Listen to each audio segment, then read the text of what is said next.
Good morning mga kalapatids. Ngayon nga ay araw ng Huwebes. Nagkarga po tayo ng dalawang ibong kagabi, si 55 at yung kapatid nito. Yan. Nagpuli nga rin tayo mga kalapatids para may konting kaba. At sabi ko nga hindi ako magti-training pero nag-training tayo. Yan. Maya mga kalapatids mag-aabang na tayo. Medyo maaga pa naman, no? Update ko na lang kayo mamaya mga kalapatids. Ayun nga pala mga kalapatids, yung first overall champion natin si Miss Calbayog, kung makikita nyo wala na siya rito, no? Na-out na nga natin siya, may kumuha na sa kanya. Taga Batangas nga po yung nakakuha kay Miss Calbayog. Ayun po. Shoutout po sa inyo sir, alam nyo na po kung sino po kayo.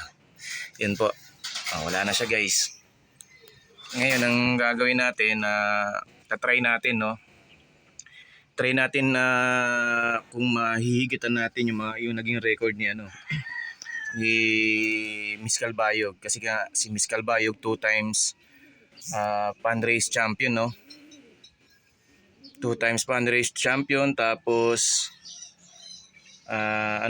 first overall champion ng Derby. Yan, try natin kung mahihigatan natin yung nagawa ni Miss Calbayog mga kalapatids. Yan. Konti na lang ang ibon natin, pakonti ng pakonti mga kalapatids, yan, no? Yung ibon nga natin nabitawan ng 6:30 sa Ordaneta, Pangasinan. Ang wanto nga natin ay 8:28 mga kalapatids. Medyo maaga pa naman, ang oras pa lang naman ito, 7:53. Kaya medyo maaga pa. Kaya mga kalapatids, maya update ko po kayo pag mag-aabang na ho tayo. Time check mga kalapatids, 8:28 na. Ang speed nga ng mga ibon ngayon ay 1 na guys. Yan, silip-silip na po tayo, abang-abang na tayo guys. Baka dumating ang ating mga kalapate. Magdo-donate ba o gugulong ba ngayon?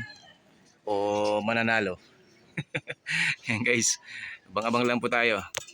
Hindi tayo makatayo, sobrang init. Dito lang tayo, upo lang tayo guys. Yan guys, tumayo po tayo. Baka biglang sumulpot yung ibon natin. Sobrang init, tutok na tutok sa atin yung araw guys. Nawa makauwi ng maayos at maaga yung mga ibon natin guys. Time check tayo mga kalapatids, 8:31 na, wala pa tayong ibon. Ano na nangyari sa mga ibon natin? Mukhang donate na naman tayo.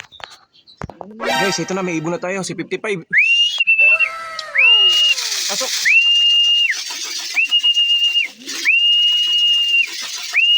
Naku, nagkamot pa. Ang tagal talaga pumasok to. Pasok! Ayan na guys, pasok na. Pasok. Bilis. Pasok.